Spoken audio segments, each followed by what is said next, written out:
teaching podcast by a teacher for teachers and anybody who wants to listen. Someday I really gotta like iron out that introduction. Like a lot of podcasts I listen to, they like have it like pre-recorded and they'll do the whole thing and it'll be like, oh, and then it just starts. I aspire to be to that level. I am not at that level yet, but like I said, someday once more people start to care, then I will I will do it. Speaking of different issues.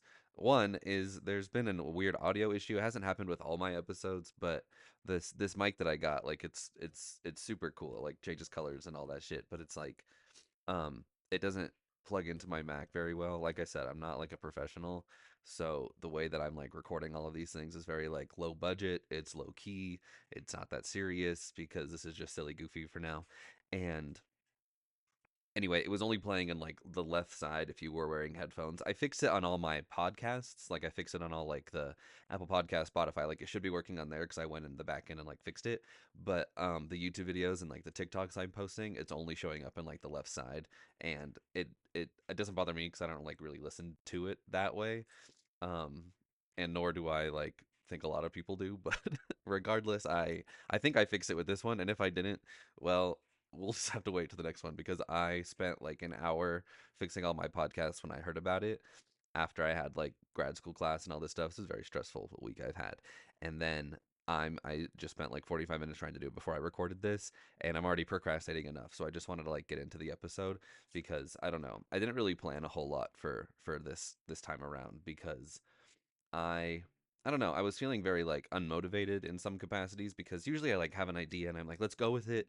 And I have like a lot of like reserves that I would like to talk about, right? So I have like stuff to say today, but it isn't like the same like level of like what's that like with itness of like it's not very timely for me. It's not like very like something I thought about and like, oh my God, I need to talk about this right now. Usually they are. Usually it kind of like hits me at some point throughout the day. This one is just one that I've had like kind of uh stewing for a while, for lack of better word. I just realized my energy opening this is like so. I was talking so fast, like I gotta slow down. Um, I'm recording this in the morning, which is why maybe I have a little bit more energy because I decided that I was gonna record this before I go and write the paper for grad school because it's like the second week of this semester and we already have to write a paper and like girl, I don't really my motivation isn't there yet. Like my grad school motivation just isn't there yet. So I'm gonna record this, get it posted early, have more reasons to procrastinate, and then I'm gonna go sit somewhere and write my paper, and then hopefully go for a run. That's like the whole goal for today. Not that any of you asked, but you clicked on this podcast, so you get a little bit of that. For this week, I have had like a real stressful week. I think I alluded to it in my last episode where I had like a lot going on this week. I had like three IUPs. I was starting like my practicum for grad school. Grad school was like finally kicking into gear, right? And I made it through. And if it's not just me saying at the middle of every week, like, oh, I just have to make it through this week, then what are we doing? That's what life's about anymore, I guess. It's just like, let's just make it through this one week and then we got it. Let's just make it through this one week. So, if you have one of those coming up or like recently succeeded in passing through one of those, congratulations. You're doing so good. And if you're working on coming up to one of those, just keep in mind that it'll be over soon and then you'll be right back where you were, waiting for the next week to be over. So, yeah, that's kind of where I'm at. I was in order to like look for some inspiration, I was like scrolling through my old like photos and I was scrolling through some of my old TikToks and I was scrolling through just like all these like teaching related things that I had just like saved. And um it made me like more sad than it made me inspired because I had all these like messages from students, like cuz I looked all the way up to like I thought it would be time to talk about like why I quit my job, but I decided that I wasn't really ready yet to do that, nor was I like available enough to do that. Someday that'll be the thing. I I don't promise because you never know, but eventually it will be out there because I want to publish my book, and my book has a whole section about that in there. Obviously, just don't know if it's time yet because I think the book does it so much better than I could like explain on here. So after I was looking through all those photos, and all the old things that I had saved, I was like, okay, maybe I can talk about like why I quit and like kind of go into all these little nuances, and I can go into all those little things. And I was like, that seems like really heavy for a Sunday morning, so I decided not to. And then I was scrolling through like the podcast ideas that I had and thinking about like grad school and all that stuff, and I decided that today I would kind of talk a little bit about like social emotional learning. I might refer to it as SEL throughout the episode, but there's like a couple specific aspects of that that I wanted to focus on that are kind of timely for me, and like I don't have the time in this episode to like go through all of what social emotional learning is or what I've learned from it or how I've used it in the classroom. Like I don't really have that kind of time. This is like part 1 SEL kind of thing because in an hour I don't have enough time and I don't even know how long I'm going to yap today. It's already been 5 minutes. So, Lord knows what I can get out of here before time realizes where we're at. That sentence did not make any sense. Sorry, I got nervous. Anyway, I should I even be doing this? This is crazy. Anyway, thank you so much for listening and being here. I really appreciate you. So, as I was saying, this is only like a part 1 of like many parts that SEL will kind of cover because it's a big part of like who I am as a teacher and it's also a huge part of like what I'm trying to do in school counseling. So, if this podcast like continues and like gets ground or whatever, there'll be plenty of episodes about this. But one of like the saving graces of my career and the thing that I found like the most like forward momentum is this idea of restorative practices. And this is where my mentality of SEL comes from and where like as a classroom teacher, it's like the easiest to like implement into the classroom if you ask me, just based on like experience and things. And I think I might have alluded to this in other episodes. I don't think there's going to be an episode where I don't say, "Oh, I said it in a different episode," or "Oh, don't worry, it's on the way." So I don't know. Like I said, for the 8 of you that actually watch this, I really appreciate you. So thanks so much for being here. And when I was in undergrad, my professors really stressed this idea of you're teaching students. You're not teaching English. You're not teaching math. You're not teaching history. You are teaching students and you are teaching people, more importantly, right? So my training has always like very much evolved around the idea of I'm getting in there to teach and instruct people on how to be people.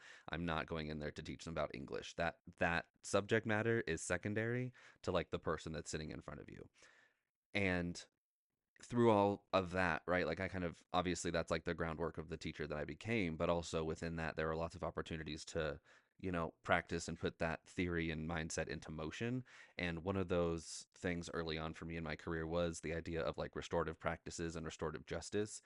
Restorative justice I feel like is used a lot more like in the criminal and rehabilitation realm, and restorative practices are the things that you can do that are on that same mindset like in the classroom. And I'm not explaining that like perfectly, so if someone happens to see this and is like, "Woo, woo, woo, woo, woo, woo, woo," that's not how they explain it. It's not that serious, okay? Like I'm giving it from my perspective of like what I know and all the trainings and books that I've read.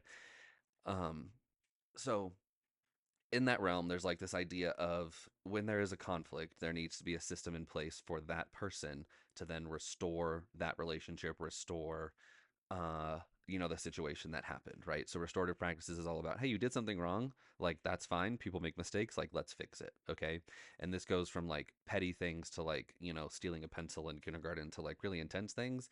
Like they use this for like high criminal charges in the justice system in certain situations. So there's a lot of things to say about like where it's used and how it's used, but I'm going to focus specifically on like the classroom and then specifically like in the high school and middle school classroom just because of the fact that like that's where I used it the most.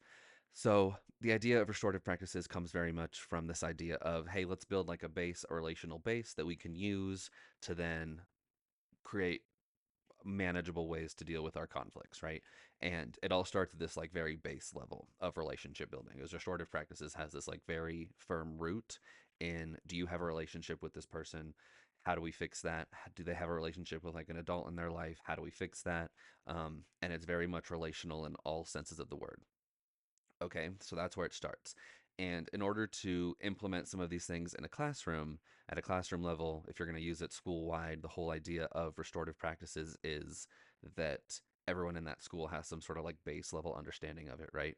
So a long time ago, like it's my second year of teaching, I want to say is when I started using it specifically because I learned about it in grad school. I took a whole class about restorative practices in grad school. I had been to like 3 or 4 trainings up to that point and I was just really excited to like try it. So circle time, and in different realms of restorative justice and restorative practices, they call it something different. But this idea of a morning meeting, this idea of sitting in a circle, this idea of like floor time, some people call it. I've heard of that in the past before, but it's just this idea of we're putting a time like community meetings. I've put The whole idea is I've put aside this time as a teacher to make sure that this time is relational, to make sure this time is about making kids feel comfortable in the classroom, and this is about building a sort of sense of community, right? So call it whatever you want, but the idea is we're sitting in this space. We are able to be vulnerable. We are able to have conversations, and we are able to like get to know each other. That, at least to me, and how I've interpreted it and how I've used it, is very much the purpose of circle time. Is it's like in this room here are the things we need to talk about. And it's with that I think for a long time made me like the only teacher that was doing this in my building for like the longest time. And I think like even if I was there now, I'd be the only one that was like doing it correctly. No, just kidding. Um, but the idea is that I think that's what set me apart for a lot of kids and a lot of even teachers because they didn't really understand it. Because I'll get into that in circle time, the whole idea is that you kind of have these norms for what's happening, right? And within those norms, you kind of create like what I always did is I had like a talking piece where kids would like pass around this one object that like meant something to everyone. I don't think I have an example of it here because I low key lost all of them last year, which is like foreshadowing to me quitting my job. But I would have like this little tiny octopus. His name was Squishy, and he would like flip inside and out. He was like one of those little plushies that had like a happy side and an angry side. And we named like the happy side and the angry side like a long time ago in my class, and it was just like a mascot of like my classroom. And if you ask any of my former students, like they know who Squishy is, like I promise. No doubt anyone has left my room in the past like 8 years not knowing who Squishy is. So he was always our talking piece. And I would say, like, if you have this, you have the room to talk, you have the space to say whatever you want in regards to the question, in regards to what's going on in your life. You have the space and the freedom to communicate, right? And we would pass that around, usually in response to like a question, usually in response to just like a quick little check in. But that was one of the norms: is you can't talk unless you have the talking piece throughout conversations with like students and everything. The second norm that I set up like right out of the gate, no matter what, was like respect for each other and making sure we're paying attention to what's being said, right? It's don't talk unless you have the talking piece. And damn, I think I'm missing out because I used to be able to like recite this like right off of memory. I haven't done it in a long time. But there was like two rules, and I would always say, what are the two rules of circle time? And one of them is don't talk unless you have the talking piece. And the second one is some of my former students right now are going crazy because they know exactly what it is and I can't think of it. So that's on me. I literally that's emptied from my memory. It's written down somewhere. But regardless, is these norms would be set up very, very early on in the process, and we would kind of establish that like every morning we sit here, we reestablish the rules, and we talk about something. And the things we would talk about, like I kind of alluded to, is I would always start with like a quick check in any capacity. It was just like a quick check in question. It was on a scale of 1 to 4, how are you feeling today? 4 being great, 1 being not so great. And in that, I would allow students the opportunity to pass. That was the second rule. You don't have to speak if you don't want to. That was always the second rule. Um, Shoot, okay, see, it just jogged my memory again. So our two rules, I would always go around and say, what are our two rules? Don't talk unless you have the talking piece, and you don't have to share if you don't want to. And that was the baseline for every class, and then they all built upon one. I remembered. Anyway, the idea with a quick check-in question is to kind of get a vibe for me, like as a teacher. My cat just jumped on me, and that scared me so much. For those of you watching the YouTube video, I hope that was funny because it did not feel good. Um, Shoot, audio listeners, I'm so sorry. This is a wreck. I hope you didn't hear any of the nonsense happening there. I should edit that out. Nah, I think it's funny. So the whole point of a check-in question was one for me as a teacher to kind of get a vibe on like how the day was going to go in that room. Like if everybody checked in at like fours, I would feel a lot more apt to do like a really fun, engaging lesson and like really lean into that energy. If everyone's kind of answered like, oh, ones or twos, I would say like, okay, like maybe we're having a little bit more of a chill day. Maybe we need to spend more time, relaxing and being mindful as opposed to like going nose to the grindstone. And right off the bat, right there, I think just the simple notion of I would adjust based on how students are feeling. That is a core of SEL competencies, like in every capacity. There's a core of um, adjusting to your students and what they need, and there's a core of adjusting, allowing them to adjust themselves based on what they need. Even in the school counseling work that I've done, there are like these standards that ASCA, the American School Counseling Association, like sets aside that says like here's what a comprehensive school counseling program has, and they have like all these standards of like mindset for students, behaviors for students, like all of those different things. And in every one of these lists, in every one of the like teaching tolerance, in the SEL competencies, in like certain curriculums, all I can't think of like the specific names, but I spent a bunch of time researching this a while ago. And in all of those, there's this awareness and adaptability to that awareness that is core in any sort of SEL work, right? And it's can we check in with how we're doing, and then can we adjust ourselves to that? It's like this whole idea of self-management, right? So the fact that I was doing that as a teacher, I think allowing students a space to like feel what they're feeling and then allow themselves to adjust to it is honestly something that's far too uncommon in any classroom. I feel like teachers are always just like, "Now let's go," and I don't say that like broadly, and I don't say that like accusingly, right? Because I know like teachers are under like a bajillion different pressures, right? And making this adjustment is just too hard sometimes. But I will say that I think there is a trend recently just with like education and school counseling even where we are kind of moving to that capacity where it's like hey no, let's adjust to the kids in our room, let's not just keep pushing through, right? But you always have those like old school teachers that are kind of fighting that change. But I will say we're on a positive note from that. But even when I was beginning teaching, it was kind of like unheard of to take that time. It was like still like a brand new thing. Like restorative practices were like just coming out of the woodwork a little bit, I feel like.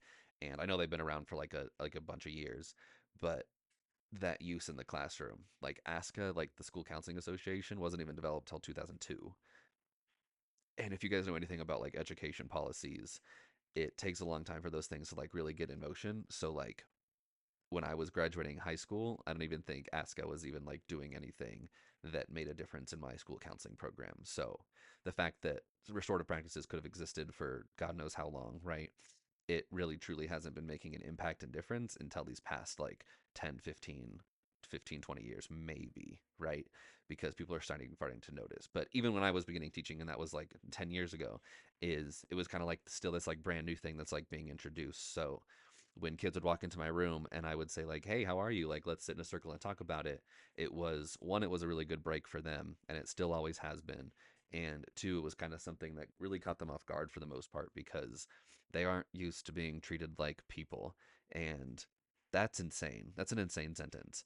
The amount of times that I've had a student just like completely flabbergasted by me asking how they are and having mature conversations with them and them being like, "Hey, thanks for talking with me. Thanks for allowing me to do this. Thanks for like treating me like a person."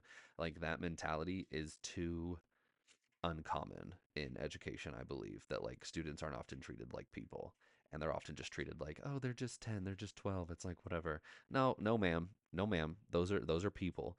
And the fact that to this day, like kids are just surprised by any teacher that gives them like the proper decency of like being a person is it's wild to me that that is a rare feeling. And every time I hear a teacher talking about that, or every time I hear a student say that to me, I just get like I just get a little disappointed. Actually, a lot disappointed. I get a lot disappointed because it's like, how could you not treat that child like a person? You know. So when I was first starting, I think that was like a new thing that people in the room were getting used to, but then people like outside of the room were also getting used to. Like they were kind of surprised, and no wonder like the kids like latched onto me so much is because of this idea of this norm of circle time was set up very early that we're going to spend the first at least 10 minutes of class in a circle checking in to see where we're going. From there, like our questions would vary. Like sometimes I do like a silly one. I would always do a check-in, and then I would sometimes do a silly one where I'd be like, "Hey, like what Pokemon do you feel like today?" Or if you were a fruit, which fruit would you be? If you were an animal, which animal would you be? I would always do like the classic soup, salad, or sandwich question that would rile kids up. And if I wanted like an argument in class, I would always do this, or some energy. It was always soup, salad, or sandwich, and then I would say spaghetti, and the kids would then go around the circle This was when it was hardest for them to like respect the talking piece rules because everyone had a lot of opinions. But I would say soup, salad, or sandwich, soup, salad, or sandwich, and I would say spaghetti. And they would have to go around and tell me, is spaghetti a soup, a salad, or a sandwich, right? And they would have to like make reasonings as to why. And being an English teacher, it's like perfect argumentation stuff too. That activity in and of itself is just like a wealth of God engagement, I guess, in any capacity. I've done it with high school classes, I've done it with middle school classes. I have not done it with elementary because I don't work there, but I'm sure they would care a lot too. So, with that, it was just like another question that kind of like gets the community building a little bit. Like you get to know kids a little bit. And sometimes they would say stuff that it's like, oh, I didn't know that you would feel like that animal, or I didn't recognize that, you had such strong opinions about if your baked potato was a salad or not. And it's just really interesting to see like that piece of things where we go from like this very like kind of intimate vulnerable like check-in, right, to like, because to be able to say that you're like a one in front of a room of your peers and in front of everyone is not a small thing, right? So I always stress that in circle time too, where it's like, hey, let's kind of limit the reactions. We don't want to react to someone saying they're a four and like, have like roarious applause. And we don't want to, automatically assume just because someone's a one, that means they're having like the worst day ever and we need to like give them all this attention, right? We also limited reactions because like, if one kid says they're a one and everyone in class goes, "Aw, that's so like I hope they're blah, blah, blah, like I hope they're okay," and then a different kid says that they're a one and it's silent, the way that that just creates like a disparity is insane, right? So I tried really hard. It didn't always work to limit those reactions, especially when we got into like big conversations of like, soup salad sandwich, like that always went crazy. But um we go from like this check-in that's a very like intimate kind of vulnerable thing where it's like, yeah, I'm not feeling too great today and I'm going to be honest about it. And then to go into something like silly goofy really helped like balance the energy and to make it okay that like the check-in happened, and then made it okay that we were like all in this room together, all in this experience together. And from there, the third thing is we did our check in. We would do like a quick, silly, goofy question, sometimes a little more thought provoking, sometimes a little bit more related to the lesson that I was going to teach that day. And then the third like little moment in circle time was always like, hey, is there anything else going on that you guys want to talk about? And depending on the day, this would change like drastically. If there was like a big basketball game that day, there'd be like a kid that'd be like, "Oh my God, I have a basketball game today! Like you guys should all come watch." Blah blah blah blah. Like please come support and watch me. Um, you would have other kids that say, "Yeah, I'm just kind of like I have a lot of homework." They would like kind of that's kind of it. They would say stuff like that, and then other times there would be like this energy, right, where like a kid would have gotten like dress coded, or there would have been a kid that like got a detention that they felt was wrong, and they would like advocate for that in circle time, or there would be like some sort of controversy happening out in the world that they wanted to talk about, and they would bring it up. They'd be like, "Oh yeah, I got dress coded. I'm really mad about it," and that would always incite something, and there's kids that would bring up like controversial topics. Like I remember like around, like election times, I remember that being like a big point of contention a lot, just like giving a space for kids to talk about it. Um, Also just around like other like events that like were to happen in history, like because we've been living in history for far too long, far too long. We all understand like that mentality at this point. But that third question kind of opened the door to say like, is there anything else anyone wants to talk about today?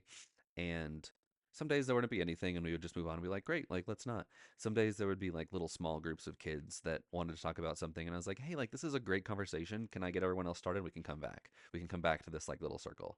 And then, six or seven of us would go sit in a circle and talk and have our own little like mini circle time while everyone else did what they needed to do. Um, some days it would take like an hour. I remember like a couple of times that my class, when I taught for the most part in middle school, was like two blocks, two periods back to back. So it'd be like 50 minutes of the first half, and then there would be a break for passing period, and then 50 minutes of the second half. So I would have like an hour and a half with these kids basically, each day. And I remember a lot of times circle time we would like be talking about whatever, whether it was like serious or silly or conflictual in nature. We would be sitting there and talking for like an hour, and then I'd be like, "Oh my God, the bell just rang! Like it's fine, come back. We'll like finish whenever." And I always had like administrators that were like, "Oh, like you're not doing anything. Like why aren't you teaching right now?" And I would have like co-teachers that would be like, "Oh, are you like still on chapter 1 of this book?" And I'd be like, "Yeah, like we're not like we're behind, but it's fine. Like I was perpetually behind. And anytime an administrator came up to me and they're like, "Oh my God, you're like not using your time very well," I would look at them and I would say, I think this time is actually more valuable than me teaching them about capitalization and punctuation for grammar practice. And I think this time is more valuable than them writing a claim data warrant paragraph because of the fact that they are doing everything an English teacher would ever want them to do. Talking about their ideas, communicating them well, and respecting the conversation flow, right? Like just innately in circle time without engaging any of those skills purposely, all of those skills were engaged. And not only that, like that's like the technical like standards level of things, right? It's like in circle time, they're doing all the things that I could ever ask them to do as an English teacher. But more importantly than that, I think that time speaking and advocating for yourself and understanding your feelings and engaging in conversation with your peers is 1,000 times, 1 million times, 100 bajillion million times more important than anything I am teaching them in that class in content. And I will stand on that hill for the rest of my teaching career because I value that so much. And it's just the fact that we could spend 30 minutes doing that and then I would say, "Hey guys, like we spent a lot of time in circle time today. We really got to like lock in." And probably like 8 times out of 10, they'd be like, "Yeah, you're right. Like we had a good conversation, but like let's go." And when I asked them to move the mountain, they would do it. When I asked them to do the hard work, they would do it. And I owe all of that to like this idea of circle time and what I did in my classroom because it's those reasons that made leaving so hard. It's because I like built these relationships over so much time. It's that reason that like kids are always flocking to my room, right? My like little corner of the school. And it's that reason that I became what I was as a teacher. It's because I took the time to build it and embrace what I built. And I didn't like shy away from that. I didn't push it aside for content. I didn't push it aside for any other mandate. Is I always put the kids and that moment and that energy first at all times, no matter what. And controversial as it may be for whatever reason, I don't regret ever doing anything like that. And like I said, I will advocate for that for the rest of my education career because that's what needs to be happening, right? And through that like circle time, and it wouldn't always feel successful, right? Like I'm not going to sit here and say like, "Oh my god, my classroom was perfect and circle time was always beautiful and perfect." Like it wasn't. Like I taught middle school, predominantly 7th grade for like the longest time, and some days are just off, and I think it's okay to like embrace that. But the thing that kind of builds upon this idea of circle time, right, and the thing that restorative practices really wants to use it for is if you do this tier 1 base level work in your classroom, it opens up the door for more conversations. And I have a few things to say about this. So it's in those moments where kids decided that they would want to talk about something a little bit more about them, like in a small group. We would have like big circle time with everyone, and then a few kids would be like, "Hey, like I want to finish talking about this." I would then take that group, get everyone started on everything, most of my class work, especially later on in my teaching career, at, in that job position that I had. It's a little bit different in special education now, but the job that I did have, I had a lot of like independent work time. I followed like the modern classrooms model, which honestly maybe I'll get on here and talk about because yeah, maybe I'll put that in the back of my head for an idea one day about how my classroom was run. But anyway, I had a very much independently run classroom where like everything was online for them and I was more like facilitating. So it opened up space, especially in those later years, to have more of those like small circles, right? And it was really cool to see kids advocating for that for one, and it was really cool that like I already built in the routine of it so that if a small group of kids wanted to talk about what's going on in their friend group, or if they wanted to talk about like they're struggling in math, or if they wanted to talk about like, "Oh my god, I just like there's just one thing that just like makes me so mad and I just like want to talk about it. It has nothing to do with school or like anyone here. I just like want to sit and talk about it." And again, I would like embrace that and I would give them that time and we would follow the same routine. I would say talking piece, don't talk unless you don't talk unless you have the talking piece, and then you don't have to share if you don't want to. That was kind of that mentality, right? In those smaller circles too, and those smaller circles always felt a little bit more intimate, and the fact that it's like these are the kids that like actually want to engage in a conversation, and that was always super super meaningful, and they were always super powerful. The really interesting thing about those smaller circles is that once you're sitting there for a while, right? Like once you're sitting there for a while and like having good conversation and like some of the kids are into it, you see kids from like across the room look around and they're like, "Oh my god, like I want to do that. Like that's so cool." And not only would like the group like grow a little bit, right? But then the next day like kids would be like, "Oh, like can I do that tomorrow? Like can I have like my own little small circle tomorrow and like talk about something?" And I was like, "Girl, please, like let's all do it, right? Like let's all have our like little circles all together." And um it's just like those little like magic moments, right? That that tier 1 base level work does a really good job in creating, where they wouldn't want to have those little circles if that like big circle wasn't a thing, if that big circle like never existed. And it's in those moments that you really see the work start to pay off, right? And regardless of how like amazing or unamazing that initial circle time is, it's those little moments that kind of help and create that, right? And that was just one of the good benefits of like in restorative practices. You do the base level work to get to that higher level tier of intervention, right? That's MTSS. That's like all the technical terms, all the triangles basically. But restorative practices says build the relationship, and then we use that relationship to like get important work done. So the other thing that would be really interesting about circle time in how that kind of relationship balances in a classroom is I would, reflect on how things are going in the class, and I would be able to look at kids during circle time and I'd say like, "Hey guys, this has not been like a very good week. Like the classroom's been extra crazy, like no one's working as hard as they need to, or hey, I don't think this lesson landed the way it needed to, or I feel like you guys aren't getting this like certain concept." Like, and I would go to circle time and I would come with this problem and I would say, "Hey guys, I'm really struggling because I feel like blah blah blah blah is happening." And we would go around the circle and have like a productive conversation about it. I remember a bunch of times that I would say like, "Hey guys, like I'm just struggling with like you guys are always talking, right? This is a classic example. Like you guys are always talking. Like please stop talking." And I would open up the conversation and say like, "What do you guys need?" And I've talked about that simple phrase before, where it's like, "What do you guys need?" And the idea of that kind of came up through circle time and through all these different things, but for it allowed a really nice forum for students to then tell me how class is going and allow me to adjust to that, and for them to like actively reflect on their learning, and for me to actively reflect on like what's working for them as a student is just like a really cool opportunity, right? And none of that would have happened if I didn't have that like forum for circle time. There's no way I could have gone to address like whole classroom conflicts if I didn't have that forum already built, right? And I would use it for that all the time. I would say like, "Hey guys, this isn't working. How do we fix it?" And the forum would then begin, and I would take that feedback and I would use it.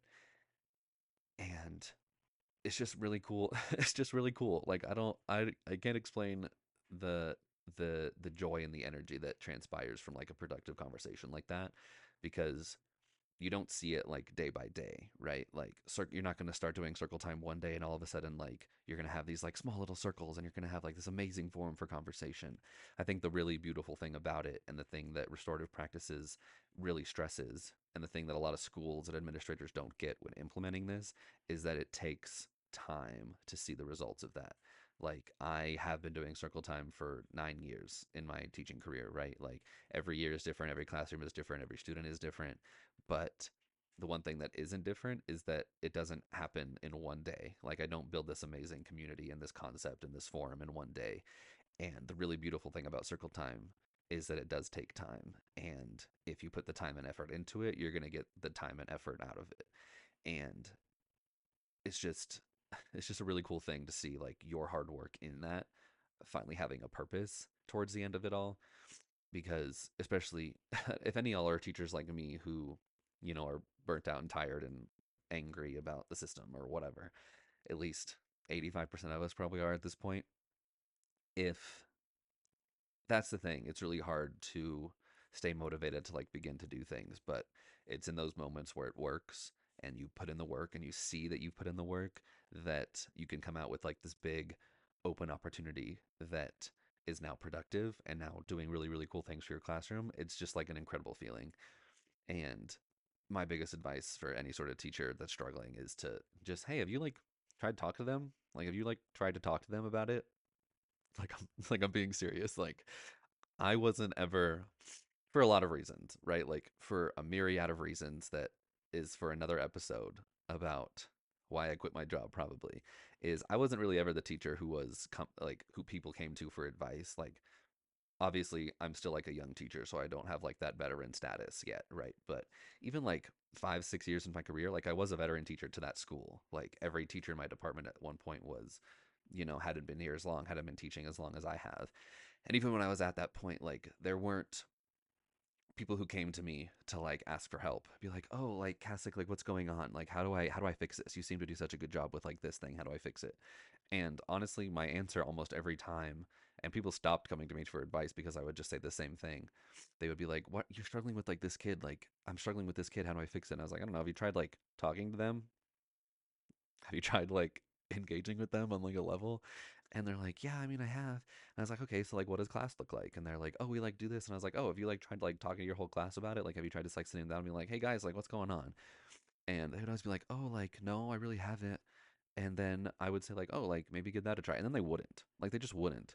And this happened like on more than a handful of occasions. Okay, is like people would come to me and I would say like, hey, like maybe talk to them, maybe see what's going on, maybe connect with them,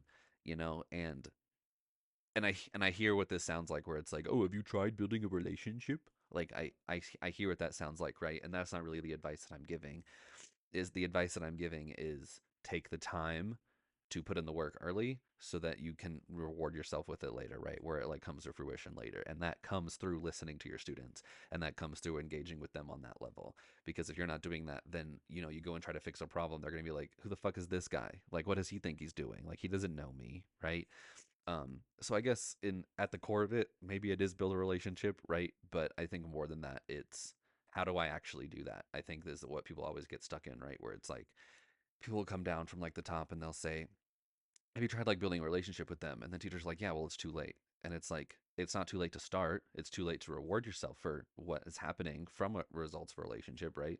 Like, it's too late to go back in time and have built it up to this point, but like, you can still start the next day. And I think when administrators and people rely on that, like, trope of like, have you tried building a relationship? They don't really give you advice on like how to fix it. They just give you advice on like, hey, maybe you should, right? And to me, it's like that 5, 10 minutes in the morning where we all sit in a circle where we go around and we just like check in. We touch base with each other. We laugh. We are serious. We have that little moment together that, builds all of these things. If, you know, you're a teacher who's like in that zone, starting it is easy, right? You have to make sure it's about you in in a lot of capacities. And I know that sounds bad, but it has to feel unique to you. Like my circle time, if I'm explaining this and my circle time does not sound like something you want to do, like you don't want to have like a stupid little stuffed animal you pass around, and you don't want to talk about which food would represent your spirit, like then don't, okay? Like fucking don't. You have to do the circle time that's like meaningful and manageable for you, and that's going to look different from what mine is, right? And I think the other thing about restorative practices that administrators, when implementing it, they get really confused is they think that it works like the same exact way for everyone, and it just doesn't, right? Like relational practices, restorative practices, and conflict, all of the things that this realm of teaching is about, is so super individualized that you can't apply it with a standardized approach. Like, I understand that canned curriculums exist for like this sort of thing, and those have a purpose in a lot of capacities, but you can't expect teachers to implement those the exact same way. Like, that's not the point of this work. The point of this work is to connect with it, and the point of this work is to connect yourself to what you're doing, right? So the idea of you taking some sort of standardized approach to things is not going to work. And that was my big issue, is I was always pushing against that. Right? Like, I think we know from this far on, I think we understand that I was not one to like really follow the rules in that capacity, and I would always like push against things I didn't super agree with. And it's that in its essence. It's like, you can't come into my classroom and expect me to follow your guidelines for what needs to happen here, right? And the same is said about these restorative practices in circle time. Like, a lot of these things are like evolving and becoming a part of like the classroom and an education, but people are doing it wrong. And I will vouch for that at every opportunity. I think one thing that my old admin used to do is they would implement these like restorative conversations. Like they would try to have that small group kind of conversation, conflict resolution moment with students they didn't even know, right? Like this, an issue would happen in a teacher's classroom. An admin would pull them out, try to instantly build a relationship with them, and then try to resolve the conflict in a restorative way. And it always felt so fake, right? It always felt like disingenuine because if this happened in my classroom, if the reason for the restorative conflict happened in my room, then I need to be involved with it. One, because I'm directly harmed. Like the whole point of restorative justice is to involve the people who are harmed in it. And second, it's I'm the one who has the relationship with that student. Like I should be involved in that conversation. Like I should be in it. This should not be an admin conversation because odds are that student does not have a relationship with that admin, right? And that's not to say that students don't have relationships with admin. In my case, that is the truth. But it's to say that like the teachers doing the groundwork, doing that relational work, need to be involved in that restorative conversation for it to matter. Which brings me to one of the last things I want to say about like the results of all this work is I would sit in circle time and I would build these relationship with kids and part of my job a long time ago was like intervention. So I would, have like a small caseload of like kids who like just needed some extra support. It wasn't quite special education. It wasn't quite just like, general education. It was like pretty intensive like interventions for kids. And there's this one student that was struggling in his English class for a myriad of reasons, right? I had a really strong relationship with this kid and I had taught him for a few years like in this role, so I was used to like finding supports for him. I had done circle time with him all the time, like he was involved in those capacities of my teaching career, so I had done the relational work with him. And at this time we were reading a book. It's called Lost at School. I don't remember the author. I have it back here somewhere probably in my bookshelf, but I don't want to dig through it while I'm recording. That would be embarrassing. It's called Lost at School, and you know among other things, this book kind of talks about like the importance of how we can take relationship with a student, put problems into place, put problem solving solutions into place, and then implement them in the classroom. So I fuck with that book heavy. Like please go buy it if you haven't. Like I said, I don't know the author. It has like a red cover. It's like a yellow like line through it. It says Lost at School. And it kind of goes through like a story throughout the entire book while also giving you the background of like what's happening throughout that narrative. And it's crafted really, really well.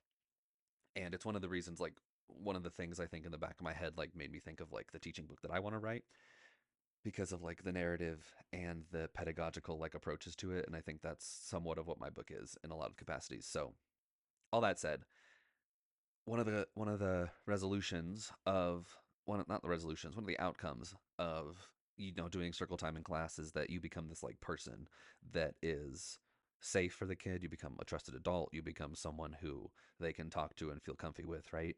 So when this student came up to me, he was like, yeah, I'm like really struggling in English. And I was like, okay, like how can I fix it? I started with the student, right? And I didn't even do anything with that until the teacher came up to me, and the teacher was like, hey, like I'm really struggling with like this kid. I know you have like a relationship with him. Like, what can I do? And I said, oh my God, let's have like a restorative conversation. Let's see if we can fix this, right? So I went to the student and I said, hey, your teacher came up to me and he really wants to, he's curious about like what he can do better to like better support you, all these things. Like I was very open with the student about it. I said, your teacher wants to help you. He doesn't know how. I'm trying to get some ideas about how to support and help you, right? So we kind of sat and I was like, what do you think the problems are, right? Like what do you think is going on? And then I would, ask further questions from there. Lost at School explains this really, really well. Like I don't have time to go into like that whole thing. But I sat down with him. I got a lot of that student's kind of issues and I collated them all in a document. I then had a separate meeting with the teacher all by himself. And I went to the teacher and I was like, hey, like what do you think the problems are? Like what do you notice? What do you want to change? What do you wish would happen? What are some things you want to get out in this conversation? Blah blah blah. I did both of that with the teacher and the student, and I think I met with each of them for probably like up to 45 minutes, just like getting some information. And this is a result of the work I've already done, right? Like you can't expect to like go in and do this secondhand and or the second it happens and expect it to work, right? That's what I was alluding to before, where a lot of these admin will come into these conversations and expect to like go to a student that they don't even know, ask them all these questions, and then for the student to like feel safe immediately, like that's insane behavior. And a lot of admin think that's how restorative justice works. It's like, oh, I'm going to have a conversation with this kid, then I'm going to have a conversation with the teacher, blah, blah, blah. But they don't have the relationship. So they're missing out on like entirely the whole purpose of this, right? Is if they were in the classrooms building relationships, if they were on the ground level in every room, great, awesome. Like that's what it looks like. That's what it should be. But they're not. So the fact that I had a relationship with this kid and I was talking to the teacher, it created like this little group, right?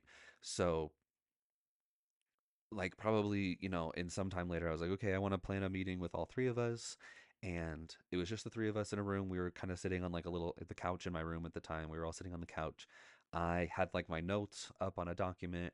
I started with the student and I said, hey, like, do you mind like telling your teacher the things that we talked about like what's going on in class, like what do you need, blah blah blah, and things that he missed I would like rephrase. And I was like, hey, do you mind if I rephrase like this one because you said it a little differently before? And then I would move to the teacher and I would go to the teacher and I would facilitate and say like, hey, what are the things that you want to get out? What are you noticing in this conversation? Blah blah blah blah. Like I went through his notes and I made sure to get everything from there. And then from there, my job as like the facilitator in that conversation was then to say, hey, you both notice these things. Here's how we can probably grow. And how does that work? And then they would start talking. Like at this point, I kind of stepped aside.